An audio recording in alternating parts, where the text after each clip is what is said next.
ஓம் சாந்தி. ஆத்ம நான் ஃபரிஷ்தா ஆடையை அணிந்து கொண்டு கர்மக்ஷேத்திரத்தில் கர்மயோகியாகி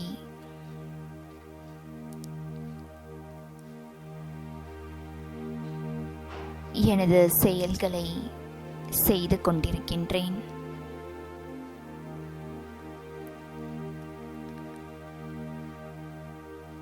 சிவபாபாவின் ஒளி கிரணங்கள் பரந்தாமத்திலிருந்து ஓர் டார்ச் லைட்டை போல என் மீது வந்து விழுந்து நான் செய்யும் செயல்களில்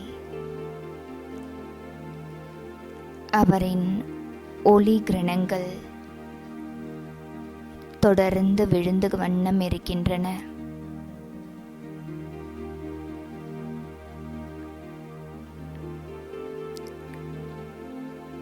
நான்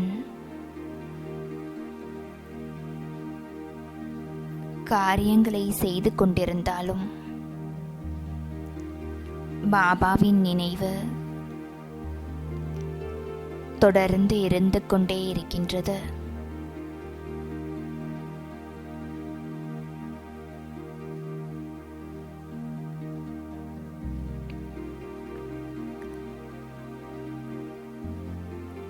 ஸ்தூலமான காரியங்கள் எவ்வளவு நான் ஈடுபாடுடன் செய்கின்றேனோ அதே அளவிற்கு பாபாவின் நினைவும் என்னுடன் சமநிலையில் இருக்கின்றது.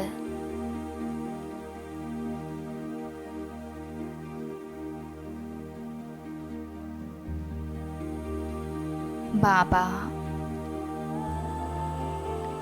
எனது சமநிலையை கண்டு ஆசீர்வாதம் அளிக்கின்றார்.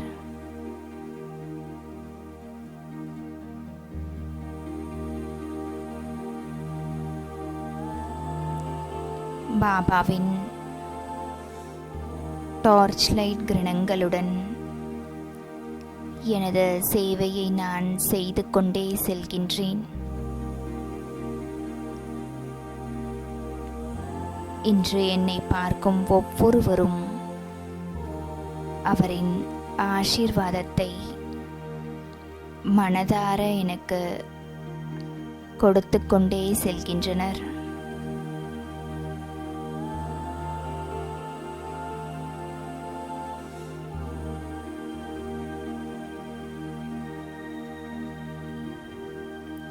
மிகவும் நன்றாக செய்கின்றாய் என மனதார ஆசீர்வாதம் கொடுக்கின்றனர்.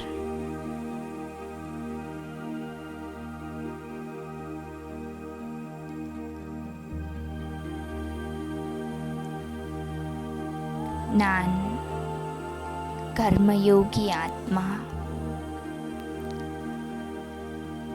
ஓம் சாந்தி. ஓம் சாந்தி. 26/8/24 காலை முரளி. முரளியின் சாரம்.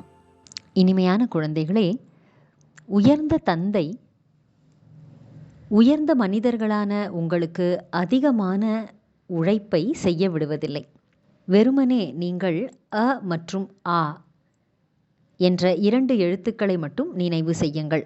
அப்பா மற்றும் ஆஸ்தி என்ற 2 விஷயங்களை மட்டும் நினைவு செய்யுங்கள். கேள்வி: ஆன்மீக தந்தையின் முக்கியமான கடமை எது? அதை செய்வதில்தான் தந்தைக்கு மகிழ்ச்சி ஏற்படுகிறது.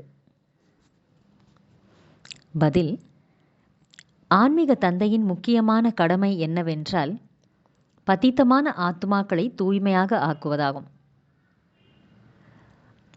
தந்தைக்கு தூய்மையாக ஆக்குவதில்தான் மிகவும் மகிழ்ச்சி ஏற்படுகிறது. தந்தை வருவதே குழந்தைகளுக்கு சத்கதியை கொடுத்து அனைவரையும் சத்தோ பிரதானமாக ஆக்குவதற்குத்தான். ஏனெனில் இப்போது நாம் வீடு திரும்ப வேண்டும். ஒரு பாடத்தில் மட்டும் நீங்கள் அனுபவம் மிக்கவர்களாக ஆகுங்கள். அதாவது நாம் உடல் அல்ல, ஆத்மாக்கள் ஆவோம். இந்த பாடத்தின் மூலம்தான் தந்தையின் நினைவும் வரும் மற்றும் தூய்மையாகவும் ஆகிவிடுவீர்கள். ஓம் சாந்தி.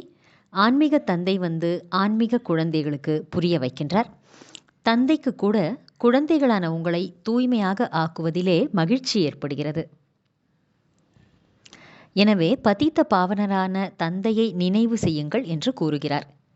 அனைவருக்கும் சத்கதி அளிக்கும் வள்ளல் அந்த ஒரே ஒரு தந்தையே ஆவார், வேறு யாரும் இல்லை.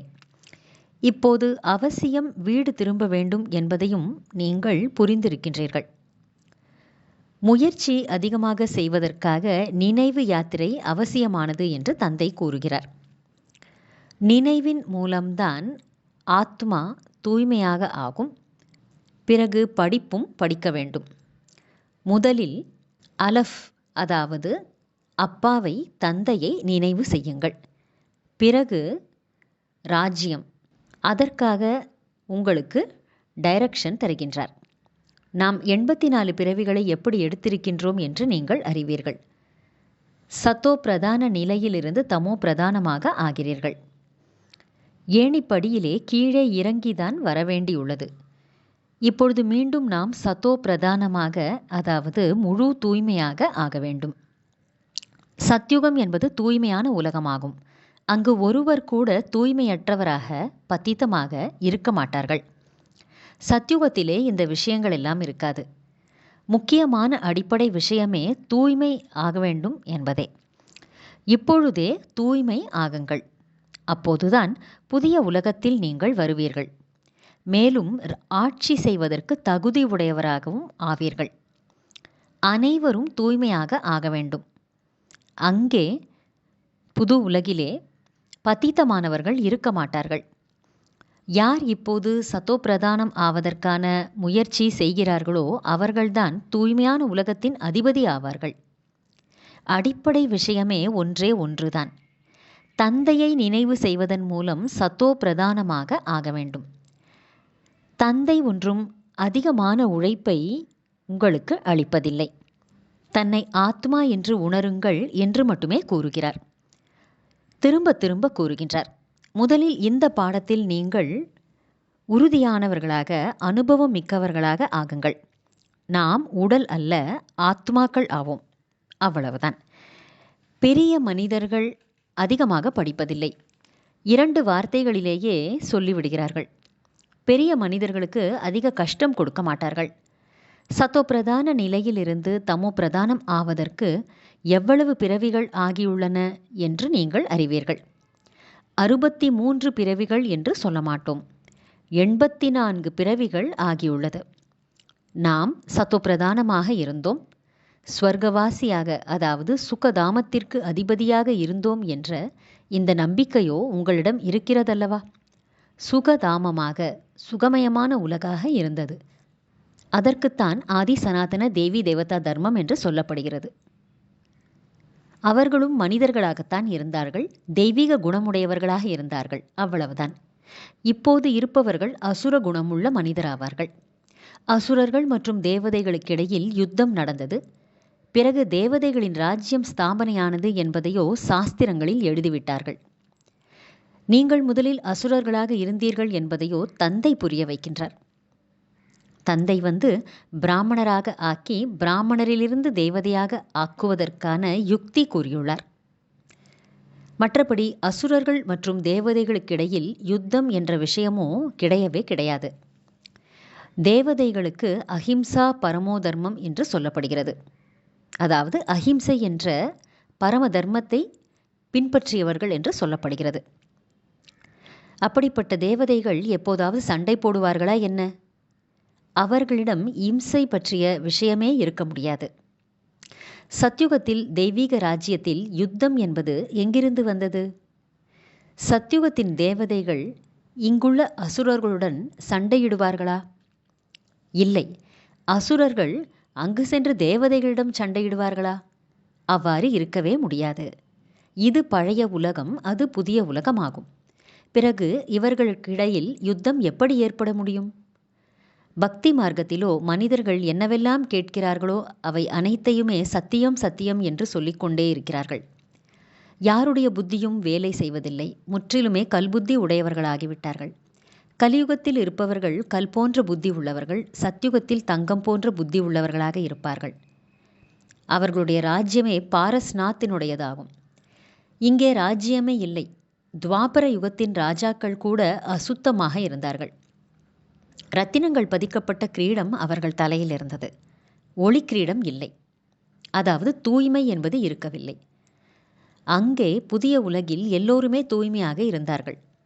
ஒளி கிரீடம் என்பதன் அர்த்தம் ஏதோ மேலே ஒளி நின்று கொண்டிருக்கிறது என்பது அல்ல.